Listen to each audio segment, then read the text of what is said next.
안녕하세요. 정보가 세상을 바꾼다 인포뱅크입니다. 이번에 전해드릴 내용은 중국 경기 위축 제조 PMI 지수 6개월 연속 하락에 대해서 한번 알아보도록 하겠습니다. 여러분의 구독, 좋아요 한 번씩 눌러주시고 이야기를 시작을 해보겠습니다.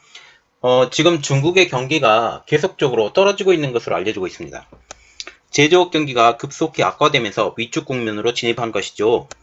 중국의 9월 비제조 구매자 관리 지수가 지난달보다 5.7%포인트 상승했지만 제조 PMI 지수는 6개월 연속 하락하고 있습니다.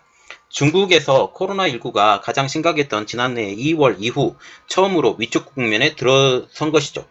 자, 그래서 이제 자세히 보아야 되겠는데 중국의 제조업 PMI 지수 6개월 연속 하락, 비제조 PMI 지수는 상승에 대해서 좀 알아보도록 하겠습니다. 지금 중국의 국가통계국은 9월 제조 구매자 관리 지수인 PMI 지수가 49.6으로 집계됐다고 30일날 밝혔습니다. 이는 지난 8월 50.1은 물론 시장 전문가 예상치인 50.1을 크게 밑도는 것이죠. 그래서 50.1이라는 것은 50을 기준으로 해서 50 이상이면 상승, 괜찮다. 50 이하면 계속적으로 나빠진다. 라는 것이죠. 반면에 중국 비제조업 PMI 지수는 53.2로 집계되어서 비제조업 분야는 좀 괜찮다라고 보게 된다는 거죠. 그 이유는 좀 있습니다. 추석 때문에 그러는 거죠. 경기 확장 국면을 뜻하는 50을 웃돌고 있는 게 비제조업 분야 PMI 지수입니다. 비제조업 PMI는 서비스업, 유통 등 업계의 경기를 파악하는 데 중요한 지표로 알려지고 있어요.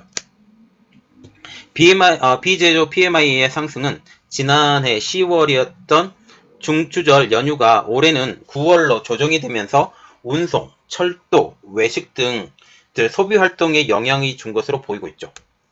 건축업 사업 활동 지수는 57.5로 지난달보다 3포인트 하락했고 서비스 사업 활동 지수는 전월 대비 7.2포인트 증가한 52.4로 올랐습니다. 철도운송, 항공운송, 숙박, 위성전송 서비스 등 산업의 사업활동 지수는 60을 상회했고 자본시장 서비스와 부동산 등 산업의 사업활동 지수는 50을 하회한 것으로 나타났습니다. 여기서 보면 부동산이 끼어있기 때문에 지금 산업의 사업활동 지수가 50을 밑도는 것이에요. 이는 공동부유를 채택을 하면서 부동산을 완전히 깡그리 무너뜨리게 된 상황 때문이죠.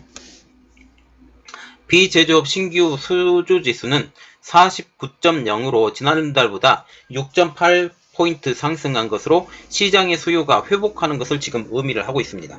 그래서 비제조업 지금 산업지수, PMI 지수가 지금 50을 넘었기 때문에 비제조업 분야는 중국은 호황이다 라고 보시면 돼요.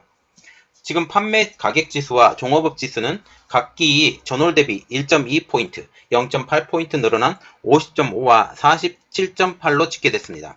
국가통계국 서비스업 조사센터 고급 통계사 자조징허는 물류업과 요식업 등은 코로나19 확산세가 다시 통제된 것으로 지금 사회활동지수가 증가한 것이라고 설명을 하고 있어요. 그래서 코로나19로 사람들이 움직이지 못하기 때문에 물류나 아니면 요식업 등이 증가를 하게 된 것이죠. 그러면 우리가 중점적으로 봐야 될 것은 이거예요. 제조 PMI 지수. 중국의 제조 PMI 지수가 6개월 연속 하락했습니다. 6개월 연속 떨어졌죠. 제조 PMI 지수는 제조 경기를 파악하는 데 중요한 선행 지표이자 심리 지표죠. 지금 전기의 부족 때문에 제조업 경기가 완전히 망가진 상황이에요. 기준선인 50을 넘으면 경기 확대, 넘지 못하면 경기 위축을 뜻하는 것은 아까도 말씀드렸다시피 아닌 사실이고요.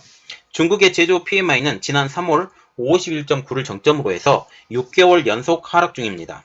특히 기준선인 50 밑으로 떨어진 것은 코로나19 충격이 가장 극심했던 작년 2월 35.7 이후 19개월 만에 처음이라는 거죠. 그래서 작년 코로나19인 2월달을 제외하고는 지금 중국의 PMI 지수가 50 이하로 떨어진 적이 없었는데 이번에 상황이 엄청나게 안 좋다라는 것이죠.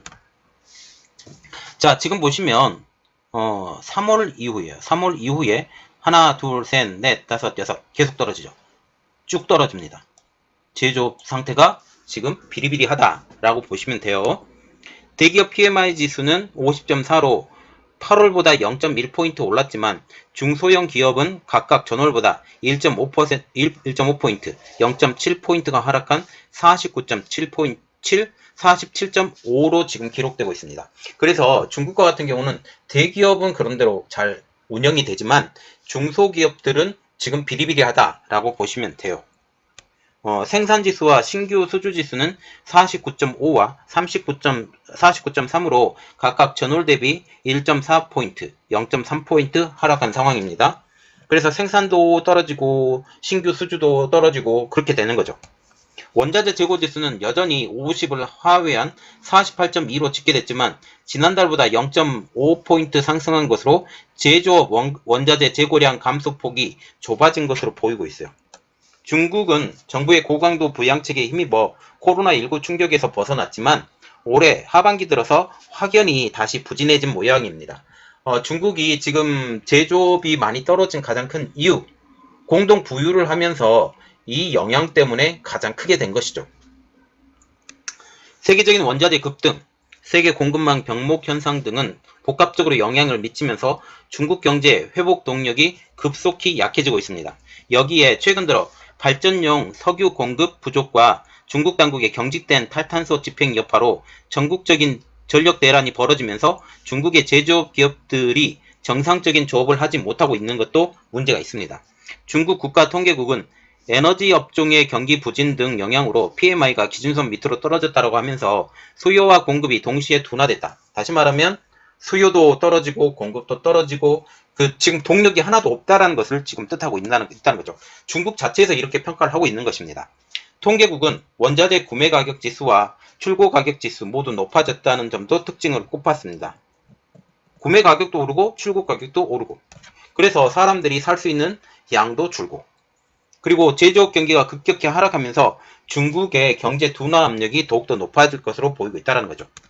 중국의 경제 성장률도 올해 1분기 18.3%로 최고점을 찍은 후 하락하는 모습을 보여주고 있습니다. 그래서 경제 성장률도 지금 떨어지고 있고 가장 큰 문제는 지금 탈탄소 때문에 전력 부족. 결국은 중국은 석탄이 부족하다라는 것은 다 이유예요. 석탄을 구입할 수 있어요. 중국 내에서도 안 되면 러시아나 몽골을 통해서도 할 수 있는데 멍청한 짓거리 하고 있죠. 특히 최근 중국 경제의 큰 불안 요인으로 부상한 헝다 채무 불이행 위기도 우려를 키우고 있는 상황입니다. 골드만삭스는 올해 중국의 경제 성장 전망치를 종전 8.2%에서 7.8%로 하향 조정했고 일본의 노무라증권도 8.2%였던 기존 전망을 7.7%로 지금 수정을 하고 있는 상황입니다. 9월 종합 PMI는 전월 대비 2.8포인트 상승한 51.7로 중국 본토 생산 경영 활동이 회복된 것으로 분석을 하고 있어요. 그런데 10월을 달 한번 더 봐야 되겠죠?